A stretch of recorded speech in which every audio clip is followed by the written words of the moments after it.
Assalamualaikum warahmatullahi wabarakatuh. Perkenalkan, nama saya Alfarisi, NIM 40123111227. Mata kuliah Hukum Internasional. Di sini saya akan menjelaskan perbedaan ICC dan ICJ. Nah, langsung saja.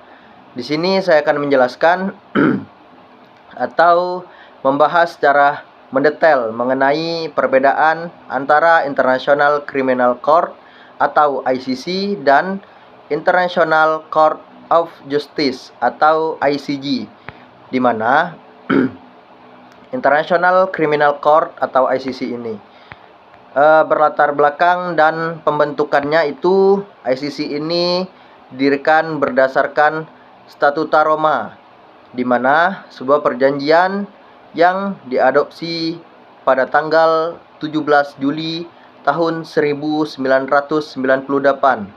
dan mulai berlaku pada tanggal 1 Juli tahun 2002. Nah, adapun tujuan utama dari pembentukan ICC ini adalah untuk mengakhiri impunitas bagi pelaku kejahatan yang paling serius yang menjadi perhatian komunitas internasional. Nah, selanjutnya, fungsi dan mandat ICC. Fungsi dan mandat ICC ini memiliki mandat untuk mengadili individu yang bertanggung jawab atas 4 jenis kejahatan atau kejahatan utama. Yang pertama biasa disebut genosida, di mana tindakan genosida ini biasa yang dilakukan dengan maksud untuk atau menghancurkan seluruh atau sebagian juga atau suatu kelompok nasional, etnis, rasial, atau agama. Nah, yang kedua ini ada kejahatan terhadap kemanusiaan. Tindakan yang dilakukan sebagai bagian atau dari serangan yang meluas atau sistematis yang ditunjukkan terhadap populasi sipil, seperti pembunuhan, pemerkosaan, perbudakan, pengusiran, dan juga termasuk penyiksaan. Nah, yang ketiga, kejahatan perang, di mana kejahatan perang ini adalah salah satu pelanggaran serius yang terhadap atau hukum perang yang berlaku selama konflik bersenjata, termasuk perlakuan buruk terhadap tahanan perang dan juga penduduk sipil.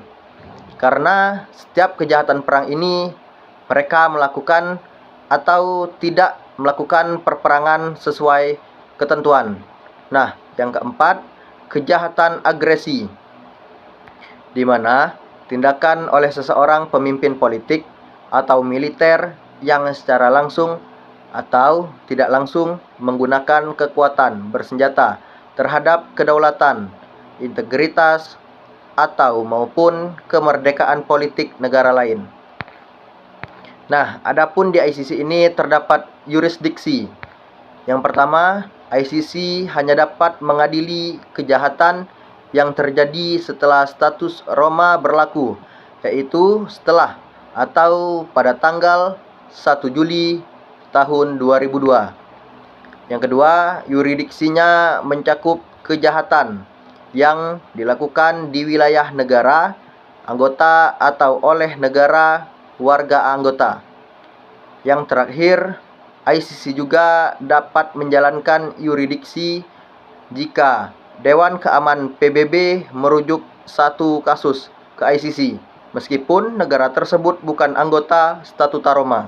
Nah, selanjutnya ada keanggotaan dan pendanaan, di mana hingga saat ini lebih dari 120 negara telah meratifikasi atau Statuta Roma dan menjadi anggota ICC.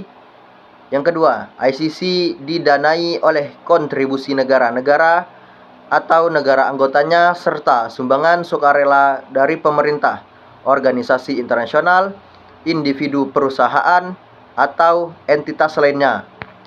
Terus selanjutnya proses hukum, di mana proses hukum di ICC dimulai dengan penyelidikan yang dilakukan oleh kantor jaksa Jika cukup bukti ditemukan, kasus akan diajukan ke pengadilan.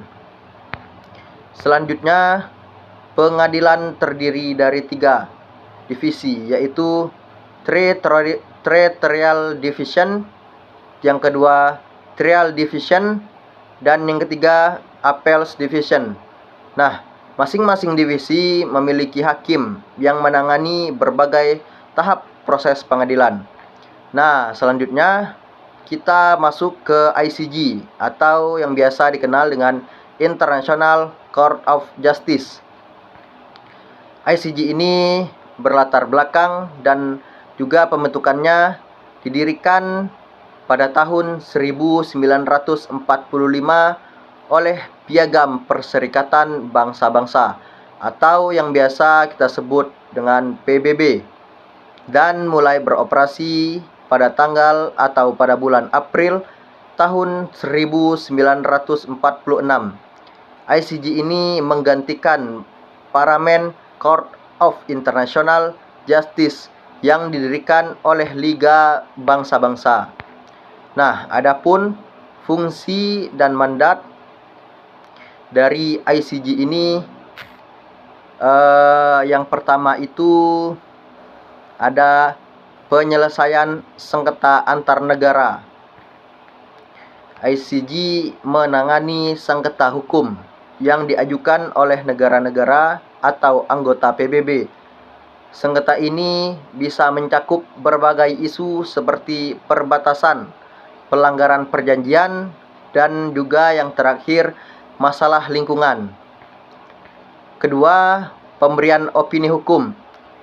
ICJ ini memberikan opini hukum atas pertanyaan yang diajukan oleh Majelis Umum atau Dewan Keamanan, juga badan-badan khusus, PBB, dan organisasi internasional yang diizinkan oleh Majelis Umum. Di mana ICJ ini juga terdapat yurisdiksi, di mana yurisdiksi ICJ bersifat sukarela, yang berarti negara-negara harus setuju untuk membawa kasus mereka ke ICJ. ICJ tidak memiliki yurisdiksi untuk mengadili individu.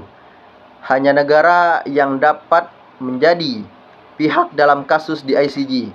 Keputusan ICJ mengikat bagi negara-negara yang bersengketa. Namun, pengadilan tidak memiliki mekanisme untuk menegakkan keputusan. Implementasi keputusan seringkali bergantung pada negara-negara yang bersangkutan, dan dalam beberapa kasus Dewan Keamanan PBB. Keanggotaan dan pendanaan. Semua negara anggota PBB adalah anggota ICJ secara otomatis. Juga ICJ didanai oleh anggaran PBB yang berasal dari kontribusi negara-negara anggota PBB. Proses hukum, di mana proses hukum di ICJ ini dimulai dengan pengajuan permohonan oleh negara-negara yang bersengketa.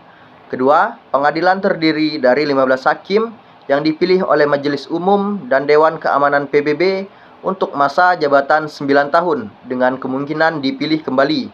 Ketiga, ICJ bekerja melalui sesi pleno atau dalam beberapa kasus melalui majelis yang lebih kecil yang dibentuk untuk menangani kasus tersebut.